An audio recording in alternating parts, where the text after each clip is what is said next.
Good afternoon, everyone. My name is Baruch Dix, and alongside my fellow student council members, I am very excited to introduce our speaker for this month's installment of Democracy and Vulnerability, John Echohawk. John was the first Native American student to graduate from UNM's law school while simultaneously founding the American Indian Law Student Association. From there, he helped to build the Native American Rights Fund, also known as NARF, a nonprofit that has legally assisted tribes, communities, and organizations that may have otherwise gone without proper representation. NARF has helped a handful of Native communities succeed in legal battles and has amplified the Native American community against the history of systemic abuse and neglect. John Echohawk has been recognized as one of the 100 most influential lawyers in America by the National Law Journal and has received countless other awards for his phenomenal work over the years. John has forever changed and progressed civil justice in the U.S., and we are so honored to be speaking with him today. Today's program will have a 1-hour discussion with John that will be moderated by student council member Lexi Tooley. Questions during this discussion will be asked by council members Elsa Cooney, Sarah Abramson, Lexi, and myself. A blog post about this program will be posted in the coming weeks detailing the conversation. Before we begin, we'd also like to extend our thanks to Susan Horowitz and Rick Feldman for their generous support for the online and on-site discussion series at the Venda. Thank you, and I'll pass things on to Lexi to get us started. Thank you, Baruch, and thank you everyone for coming today, especially Mr. John Echohawk. So to get things started, I just wanted to ask a first question. The American Bar Association refers to you as the Thurgood Marshall of Indian law, and you're credited with helping shape the modern era of tribal self-determination. To begin, could you explain a little bit about what self-determination means and tell us what this comparison means to you? Well, I was just very honored to receive that recognition from the American Bar Association. Thurgood Marshall was the founder of the NAACP Legal Defense Fund way back when, and then later became the first African American justice on the United States Supreme Court. And his work both for the NAACP Legal Defense Fund and then his work in the Supreme Court is just monumental. And to be put in the same category as him with my leadership of the Native American Rights Fund, the National Indian Legal Defense Fund, which was modeled after what Thurgood Marshall started, the NAACP Legal Defense Fund, was really a great honor. And to have this legal profession recognized in a big way for the first time Native American law and all our advances on our civil rights was just, like I say, a great, great honor. In terms of the self-determination, how do you view your role in advancing the self-determination of Native American communities and tribes? Well, it's something that's at the top of the list in terms of the priorities of this organization because it's at the top of the list of the tribes. Self-determination is something that's made possible by the fact that the Native American tribes are sovereign governments recognized as such by the United States Constitution, along with the foreign nations and the states. So as self-governing peoples, Native Americans have a chance to determine their own futures, and they just needed enforcement of that law to be able to do that. And that's what our legal representation of them made possible, because so many of them are poor with no access to lawyers until we came along in 1970. Thank you. And so speaking of sovereign governments and holding governments accountable, Sarah has a great question to ask. Yeah, thank you, Lexi. Well, going back to the Native American Rights Fund, and kind of the way you said it was inspired by the NAACP, which is really fascinating to hear. I wanted to ask, one of the 5 priorities of the Native American Rights Fund is to hold governments accountable to Native Americans. So I was wondering if you could tell us a bit more about the work associated with this priority, and maybe as an extension, does it offer any lessons for or otherwise speak to a greater possibility of American people holding their own government accountable? Well, through the treaties that the United States government made with many tribes beginning in 1787 after the Constitution was adopted, the United States government made many promises to tribes, and they haven't always been faithful to fulfilling those promises. So part of the work that we've done at the Native American Rights Fund is to hold them accountable to those promises they made in the treaties through our legal representation and litigation and things. And that's been very helpful to the tribes. There's one in particular that's important, and that's the status of tribes as beneficiaries of the trust that the treaties set up. Most of our lands are held in trust for us by the federal government. They're our trustee, we're the beneficiaries, and we can't do anything with our land without their approval. And they have to sign the leases and collect the money and everything, and they need to be able to account to us for all of that. And for a long time, they didn't do that. We didn't really know what they were doing with our land, how much money we made and everything. And we ended up in a huge case against them that resulted in the largest monetary judgment ever against the federal government for their failure to be accountable as our trustee.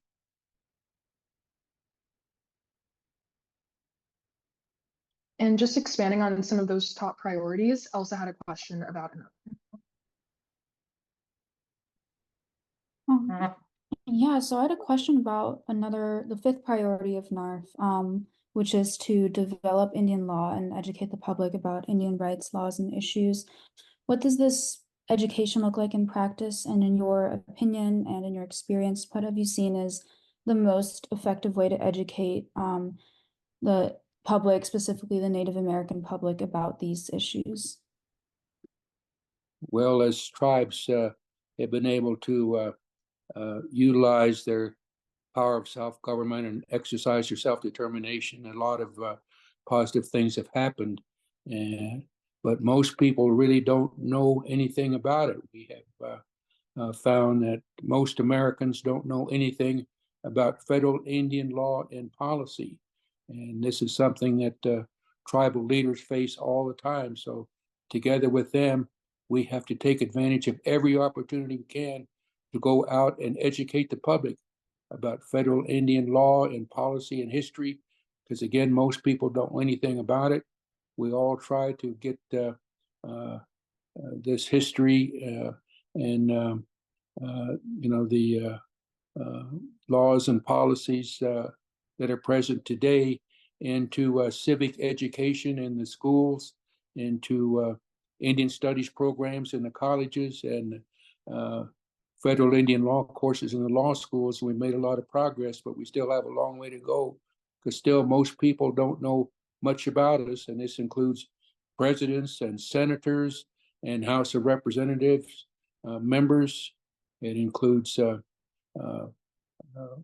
federal judges and administrators, and we just always need to be out there educating people about us, and we take advantage of every opportunity to do that, and this is one of those opportunities, speaking with students. So I'm really glad to be here today. Just to build on that question, I was curious of whether or not you found that your work has been effective so far. I mean, we were talking about how Emma kind of another council member referred you to come to the council today and speak with us, but I was wondering if you kind of received feedback or received, I don't know, evidence of effect with students or people that you're speaking to? Oh, yes, I get a lot of positive feedback from all of these appearances I make here and there. People acknowledge that they didn't really know much about this until they heard me talk about it, and they just really appreciated the opportunity to hear that and learn from that, and really want to do what they can to learn more about it and support us in the best way they can. For sure. Great. Now I want to pass it to Baruch to ask a question about education. In 2021, a case was filed against the Montana Office of Public Instruction to push for Native histories to be implemented into school curriculum. I know that NARF was a part of this, but despite the passing of the Indian Education for All in Montana in 1999, the story of Native Americans has remained unknown to most Montanan students to this day. So my question is, why do you think it's taking so long for a recognition of Native history in Montana and throughout most other states as well? Well, it's just like we were talking about. Most people don't know much about us, and it's really good to do everything we can to, try to educate them about that. The politics in Montana in 1999 was positive for us, and we were able to get that law passed. But then the politics changed, and even though it was a Montana law, Montana did not carry forward in implementing that law, and it took litigation to finally force them to live up to their own law. And it's just again reflective of the politics of our Native American situation, and the fact that some folks really don't want to hear about us, or when they do, they want to suppress us. And so the fight goes on here and there on different issues like that one.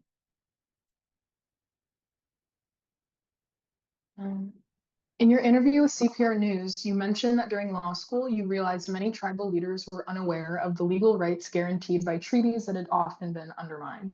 How did you and your colleagues go about educating and informing your community and tribal leaders about these treaty rights, and what impact did that have on your community and your legal strategies?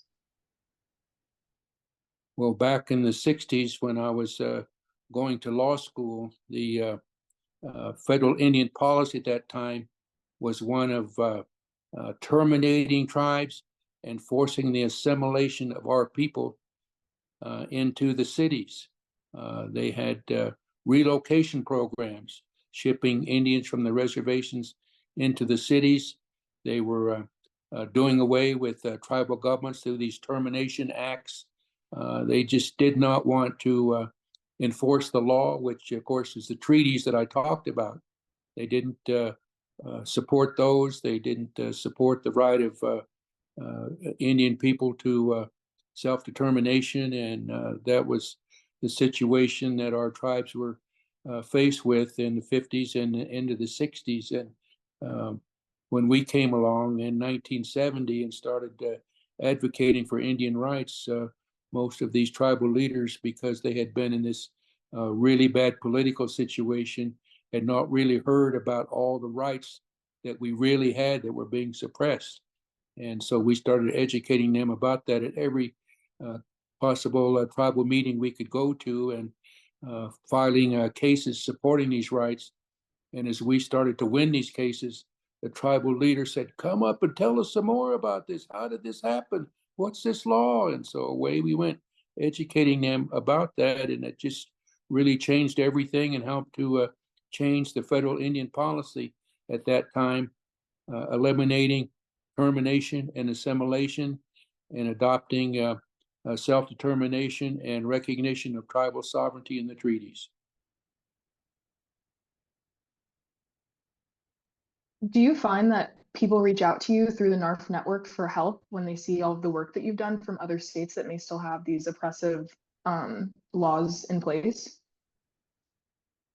Oh yes, we're pretty well known across Indian country, and we get so many requests for assistance from all over Indian country all the time. There's, of course, no way that we can help everybody, and that's where our Native American board of directors, consisting of leaders of Native Americans from across the country, have come together and established a set of priorities for us to utilize in deciding what kind of a request for assistance we can accept and which ones we can't. And those are the 5 priorities that have been set by the board. And we can really only take a few cases at a time, and no way we can take on the hundreds of cases that we're asked to undertake all the time. But I think that's also what's so beneficial about bringing awareness and education, is that when you're informing all of these people, like us on the council and the viewers that are watching, it helps move along and pass along the message as well, which I think is great. Now I want to pass it to Sarah to ask her question. Yeah, absolutely. So, given your work and that of NARF focuses on defending tribal natural resources, what role do you believe legal protections play in the advancement of tribal environmental stewardship and its potential as a means of combating climate crises? Well, the tribes, for the most part, have their own religions and values, and it's really a recognition of their place in nature and the importance of living in harmony with the earth, and they do whatever they can through their powers as governmental entities to convey those values in the actions that they take, and a lot of that relates to protection of the environment and doing what they can to eliminate climate change. It's something that they have always revered, and it's really been something that's been noticed across this country and really across the world. One of the things that's happened in that process is, over the years, the tribes have developed tremendous relationships with the environmental organizations in this country now, because the environmental organizations have come to realize that the values of the Native American people are basically the same values they have, and we have really strong relationships with all of these environmental organizations now. And speaking of the environment and the protection of natural resources, I wanted to pass it to Baruch to ask his next question. NARF has been a longtime defender of native water rights. So my question is, how has the protection of water rights for Native people been strengthened since the creation of NARF in 1970? Well, it really goes back to federal Indian law and the treaties and executive orders that have set up the Indian reservations. The United States Supreme Court had to face these issues in 1908 in a case called Winters against the United States. And this involved a tribe up in Montana that had been utilizing the water of the Milk River. But as the settlers came in and started ranching and farming upstream, they started taking the water out of the Milk River, such that the people on the reservation there at the Fort Belknap Indian community, consisting of Assiniboine and Sioux members, could not utilize the water that they always used to sustain themselves. So all this ended up in court. And the question for the U.S. Supreme Court was, what water rights do the tribes have? And they decided that when the reservation was set up, the executive order, even though it didn't say anything about water, they reasoned that the reservation would not have been set up unless there was sufficient water set aside for them for present and future uses. So it was an implied reserved right for tribes, and they got the water before the non-Indians because they were there first in time, first in right. And so this became known as the Winter's Doctrine. And of course, when we came along, we had really very few tribes who had ever asserted their water rights under this Winter's Doctrine. And as development was starting to occur more frequently in the West, these issues were becoming very widespread. And so we started getting a lot of requests for assistance after we started about asserting the water rights of tribes. So we started doing that. We got the assistance of the federal government because I mentioned our land and water resources are held in trust for us by the federal government. So when we started filing cases for the tribes, the federal government joined us and they supported us. So it was the tribes and the federal government against the states asserting these rights. The states could not believe that the tribes had senior rights, prior rights, before most of their water users who came along after the reservations were set up. So we had the senior rights, and that's what we started advocating in the litigation, and we're basically winning. And finally, the states came to the tribes and said, "Wow, this is something we didn't really know about." And all these water rights cases are huge, involve so many people in all the litigation, all the water rights claimants, and it's going to take decades for all of these cases to be decided. Is there something we can do about that? And we said, sure, you can settle these cases and recognize the rights of the tribes, and we can figure out how to live together based on the settlements. And so these cases started getting settled in the 1980s, and we've gotten now 38 settlements involving about 60 tribes completed by Congress. And there's another 20, I think another 22 in negotiations now. So these issues are finally being addressed, and it's just very important to tribes, most of them that are in the West, because of course water is very scarce out here. It's important to have those water rights. Without water, you're not really able to exist. And so it's really been a priority item for us, and we've been pleased to work with the tribes on those issues. And moving away from environmental rights, I wanted to ask a question kind of about like health rights and like the health of like Native people. So during the global COVID pandemic in 2020, the U.S. government like abhorrently neglected Native communities and withheld care, causing Native populations in the states to be more susceptible to the disease. My question is, what measures should have been taken to provide more equitable care during the crisis? And additionally, how have you experienced or witnessed medical discrimination, and in what ways have you combated it? Well, earlier we talked about the accountability of governments to the promises that were made in the treaties and the laws. And one of those promises is the promise of the federal government providing Indians with health care. And they have done that, but they haven't done it very well, way underfunded. And so when COVID hit, we just didn't really have the health resources to address all of the cases that we had on the reservations. So it just really illustrated this underfunding of the Indian Health Service that, of course, we had been complaining about and advocating to fix for many, many years. It just really highlighted that problem.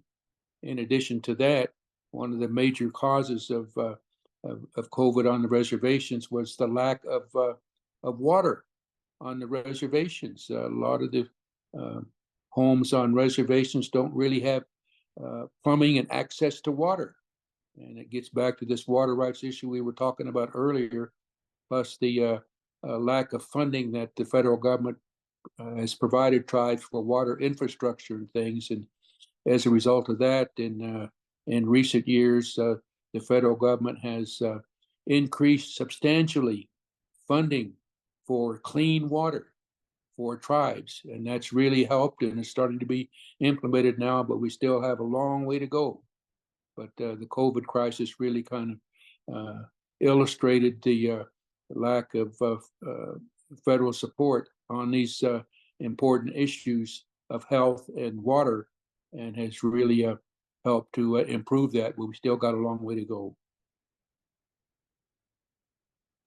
Just to follow up, is medical discrimination something that you've had to fight legally? I remember you're comparing NARF to the NAACP, and they've definitely had litigation to combat medical injustice and inequality on the basis of race. So I'm just curious if you've had to take that up in court. No, we weren't really able to do that in court. It's really a question of federal appropriations by Congress for the Indian Health Service. And as we talked about, that's been lacking. It's been insufficient, but it's getting better. And it really kind of illustrates the general problem that tribes have in terms of getting the Congress to fund different services and things for the tribes, fulfilling those promises under the treaties.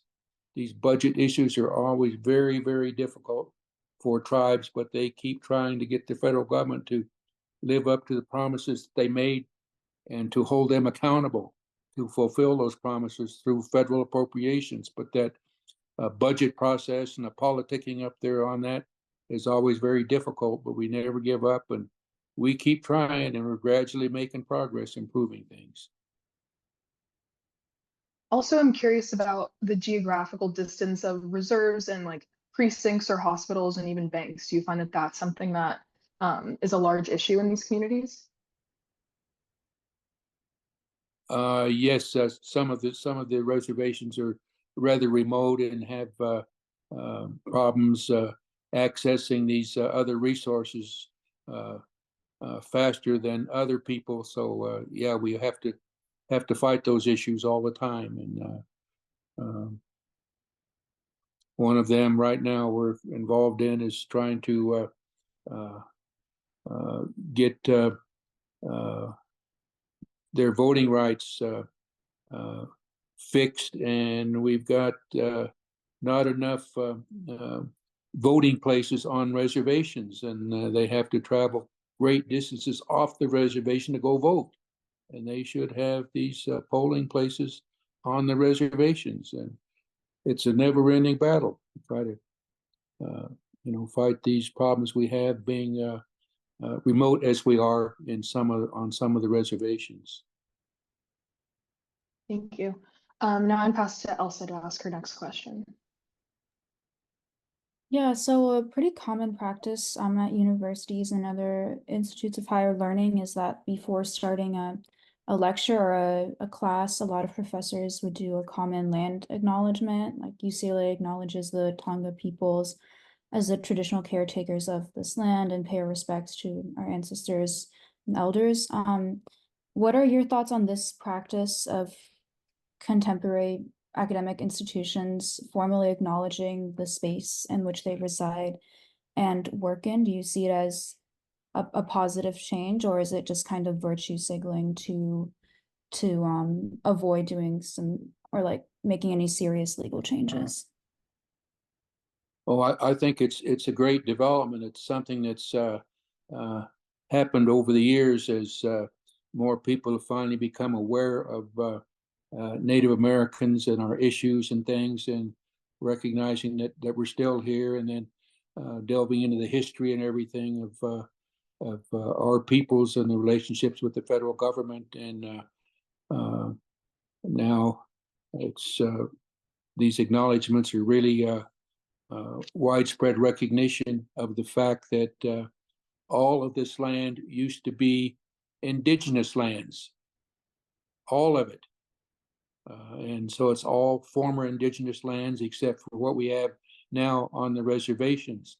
And it's really great that people have come to understand that we've always been here, that a lot of these lands, even though we don't own them anymore, we still use them for cultural practices, religious practices, and those practices need to be recognized, and they have started to do that as well.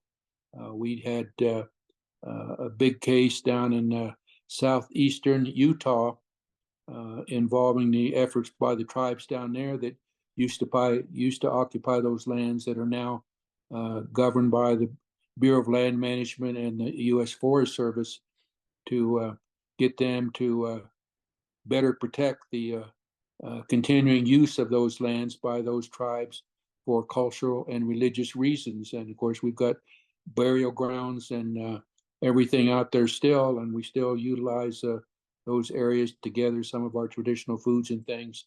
And the tribes really pushed hard for a right to co-manage those lands with the federal government so they could make sure that the federal government recognized and protected these cultural and religious uses.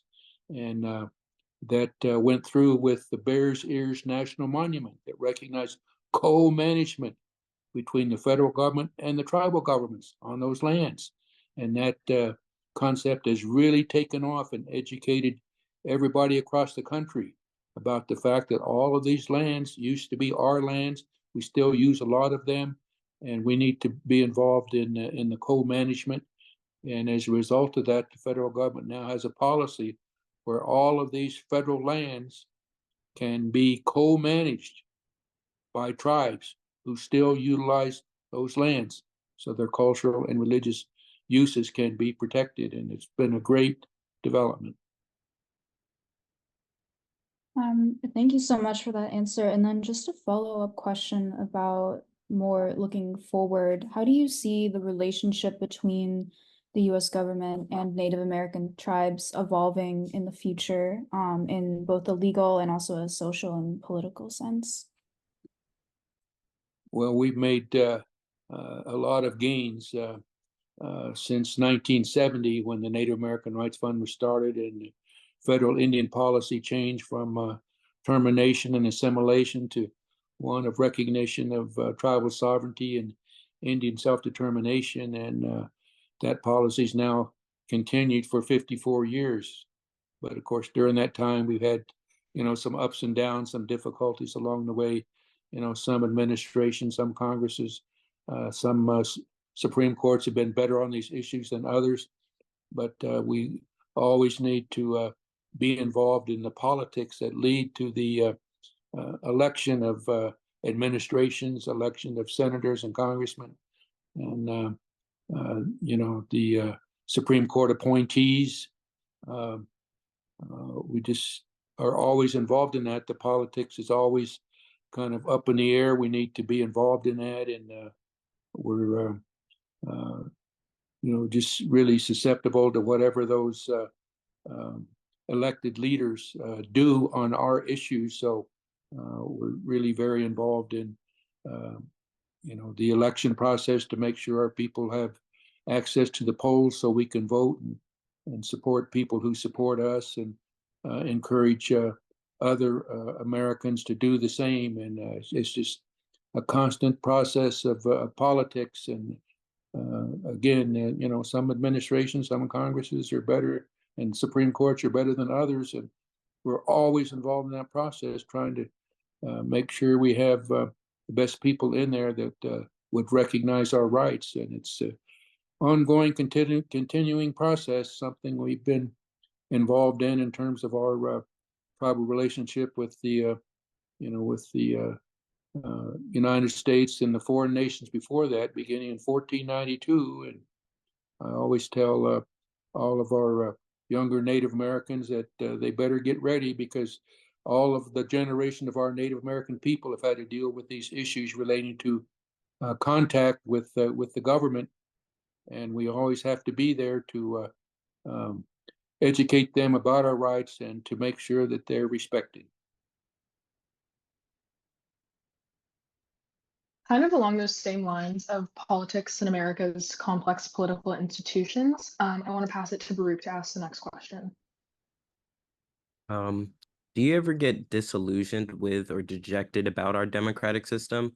And are there any techniques you use to keep yourself fighting for justice if things are feeling impossible?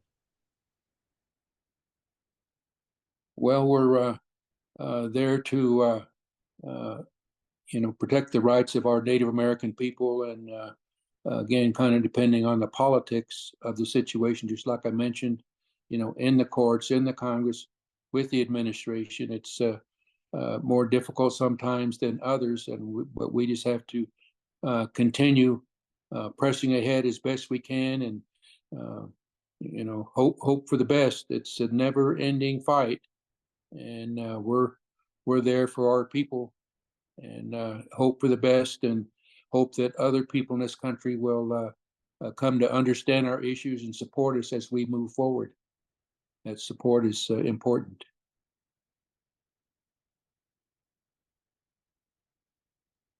And I wanted to ask Elsa to ask the next question.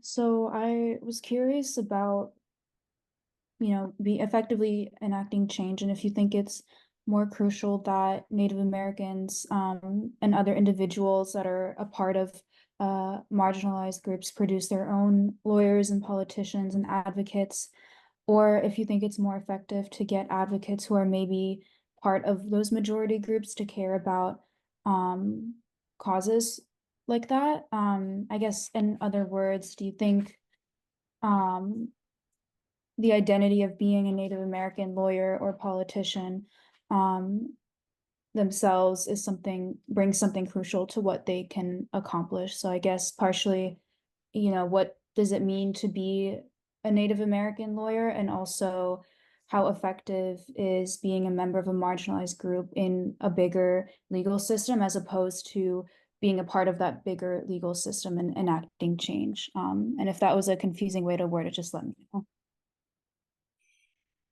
It really helps to have our own people involved in all these issues, like me being a Native American lawyer, being able to be around other lawyers.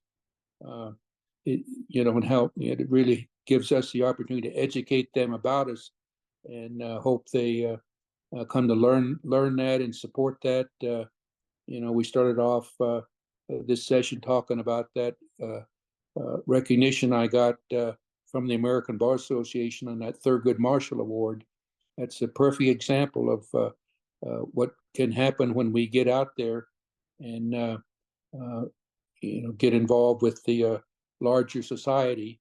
The same things happen when we end up with people in Congress and in the Senate that are Native American. They're able to be right in there in the bowels of power, where they're able to basically help educate their fellow senators or congressmen about these issues, and that just really helps.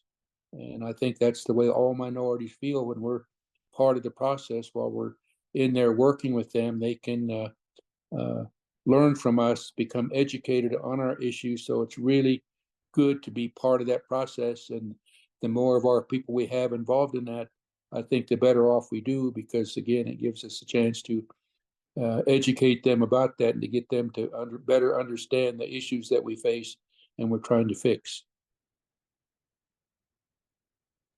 100%. I mean, comparing it again back to Thurgood Marshall and the NAACP, I mean, I'm in school and I'm on the pre-law track to become a lawyer one day, and I feel like just studying political science kind of gives me a sense of agency and gives me the potential to create change. And I think that being able to be in those rooms and learn and be able to hold people accountable and just become educated about what's going on and have your own kind of like stake in that community in different kind of sectors is super important. And I had a question kind of following up about NARF.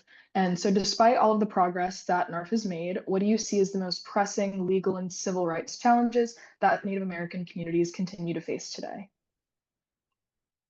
Well, it's really kind of a lot of the same issues here and there, but the one that seems most prevalent today that we're devoting a lot of resources to is voting rights. Because just like we've been talking about the importance of politics, the people that don't support us know that too. So they do whatever they can to keep us from voting, voter suppression.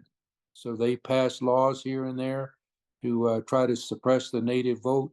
They do things they can in terms of the redistricting process that followed the census to dilute the power of the Native American vote. And so we've been involved in a lot of voting rights cases and redistricting cases where we've been discriminated against. And not too surprisingly, we've been able to win most of those cases because the discrimination is very obvious. And they're being it's the result of laws passed by people who do not support us and want to suppress us. And they're out there, and we have to be ready to fight them. And so that's what we're doing now in a lot of this voting rights and redistricting litigation. What strategies are used to suppress the vote that you've kind of observed? Well, they look around and try to figure out the best way to suppress our vote. One of the most obvious examples that's happened in 2 states is they recognize that on the reservations, a lot of these big reservations, we don't really have street addresses. So they passed laws saying, well, you can't vote unless you have a residential street address, because they know we don't have them. So we can't register, so we can't vote. So we've had to litigate against that. And we've, of course, won those 2 cases because it's obvious the discrimination that's there, because we're about the only group of folks out there who don't have residential addresses. And the discrimination is very obvious. And the courts see that and knock that down. I want to pass it to Sarah to kind of ask an interdisciplinary, intersectional question about politics and museums. Yeah, thank you. Just shifting gears a little bit, and all of us being a part of this student council that's involved with the Thomas Mann House and the Venda Museum, I just wanted to ask, what do you think would be an effective way to promote consciousness about Native American rights and culture in public cultural institutions such as museum? And what kind of ideas would be important to emphasize in this? So in a museum background, is that what you're asking? Yeah, if we wanted to, sort of publicize and bring public attention to Native American rights, or maybe even also in a legal context, what are your thoughts on how we would do that in cultural institutions, such as a museum context? Yes. Of course, I think there's interest there in the history of Native American people. We have a lot of things that museums are interested in displaying, and working with tribes to make that happen. And then in the process, when people come to visit the museum and see these displays, there can also be events and things where tribal leaders are there to talk further about those displays, and also have an opportunity to talk with them about current issues that are going on that they are probably not knowledgeable about, that they could help with if they wanted to. So that would be my suggestion. Thank you. And I guess I'm also just interested, a really big topic in museums recently has been restitution and the repatriation of Native American artifacts, amongst other cultural artifacts. I'm just curious if you or your organization have done any work relating to that, or what that legal struggle looks like to you. Well, we were the ones who started that way back in the 70s and the 80s. We realized, a lot of our tribal leaders realized that they didn't have a lot of things they should have that were very important to them, culturally and religiously, because they had been taken and ended up in museums. We also had cemeteries, graveyards that had been dug up and had our ancestors hauled away with all their burial goods that ended up in museums. And they were just thinking that they owned that, and we weren't around anymore. That was kind of their assumption. And hey, we are still here and this is our stuff. Give it back. And so we started educating them about that. And they came to learn we're still here and recognize that a lot of this stuff had been stolen and taken illegally and things. And so a lot of this started to be repatriated as they got educated about the fact that we're still here. And it got to be so prevalent across the nation that Congress got involved and we helped them write and pass the Indian Graves Protection and Repatriation Act in 1990. We led the charge on that, and of course, everything took off from there, and just been a lot of repatriation going on ever since, as people recognize that we're still here and they have our things and they should give them back.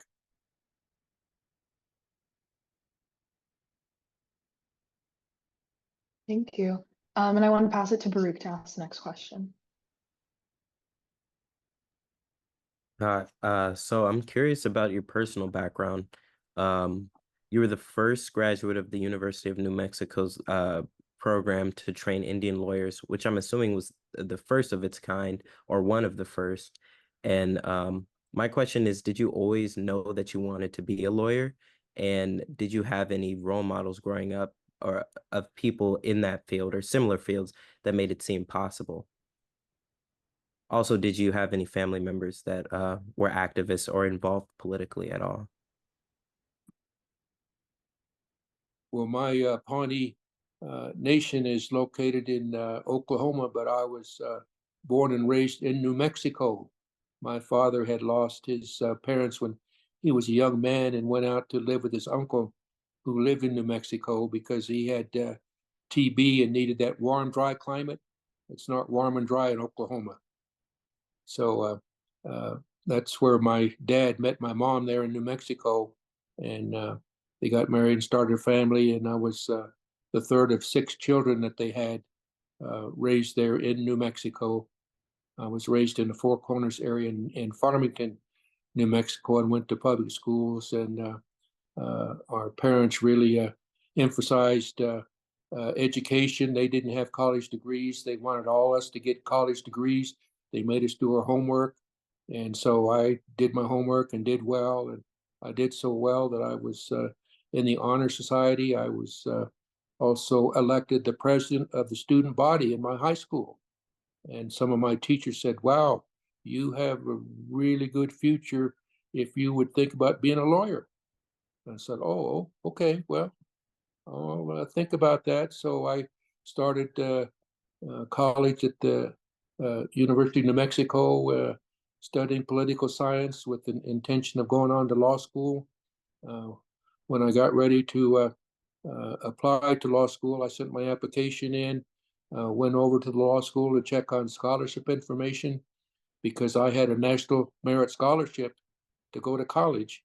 And I needed one to go to law school. And so they took a look at me and said, you look like an Indian? Yes. Could you meet with the dean? Okay. So I went in and met with the dean. I didn't know why. And the dean of the law school there in 1967 said he had just heard from Washington, D.C., the Office of Economic Opportunity. That was part of a program that President Lyndon Johnson had started called the War on Poverty. And they wanted to do whatever they could to try to help minorities get out of poverty. And so the Indian division there at that Office of Economic Opportunity decided one of the best things they could do was provide scholarships to Indians to become lawyers or doctors, because we had very few lawyers and very few doctors that were Indians. So they asked the UNM Law School there in Albuquerque if they would start administering a program to give scholarships to Indians to go to law school. And so he asked me, do you want a scholarship? And I said, sure. So I got a scholarship, and then to the credit of that law school, they put together one of the first courses ever taught in federal Indian law. And I didn't know anything about that. The other Native students that started with me, they didn't know much about it either. And we basically saw that we had all of these rights under the treaties and laws, but they were going unenforced by the federal government because of this termination and assimilation policy. but we had all these rights. There's nothing we could do to enforce them because our people had no lawyers. We were the poorest of the poor. And that's where this NAACP example came forward. The civil rights movement was going on. We started looking at what the NAACP Legal Defense Fund was doing and said, that's what we need to do for our people. Get a nonprofit going, hire lawyers, send them out to start representing our people in all these treaties and laws that are going unenforced. And that's what we did, and it changed everything. Thank you. And I want to pass it to Elsa to ask her question. Yeah, well, thank you for sharing that story, first of all. And I think that's a really great example of how investing in education and investing in marginalized communities can bring about change, and how you can reinvest that back into your own communities, as well as how people can learn from other marginalized groups and use that within their own circles. I just had a question now that you've sort of become, I'm sure, a role model for a lot of young people and a lot of young Native Americans. What advice would you give young Native Americans or young lawyers, young students, aspiring legal advocates in general who want to make a difference in their own communities? Well, they, of course, need to get their education, and in that process, figure out what interests them, what motivates them, and what they want to do with their education. And just like I ended up focusing on federal Indian law, that was my passion, that was my commitment, that was my interest. They need to find out what they want to do with their lives, that they'll be able to do with the education that they get. And you know, everybody's different. They want to do different things, and they need to find out what motivates them, what they want to do with the education that they're getting, and utilize that to help their communities.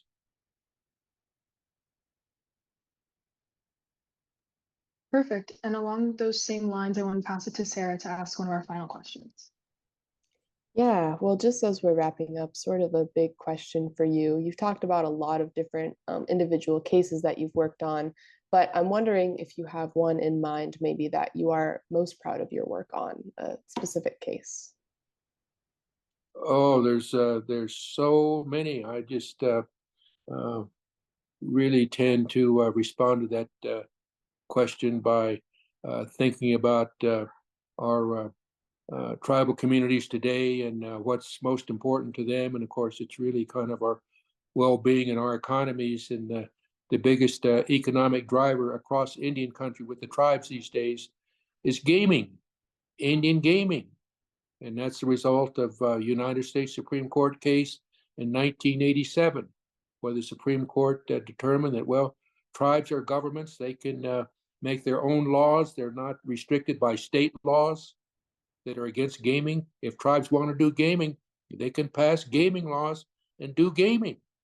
And that ended up a big controversy in Congress, and Congress ended up affirming that to, you know, to the detriment of some of the states who came in and tried to get Congress to take that sovereign right away from the tribal governments. But Congress affirmed that, and tribes started gaming in 1988 then.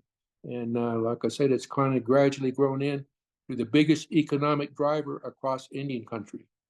And it's, again, an example of the power of law and the status of governments, status of tribes as governments in this country, together with the federal government and the state governments. And unfortunately, we're running out of time, but I wanted to ask if there was anything, any last comments that you wanted people to know about Native American rights or take away from this interview? Well, I'm just, again, focused on the election that's coming up here, you know, in November, and, you know, the discussion we had earlier about the importance of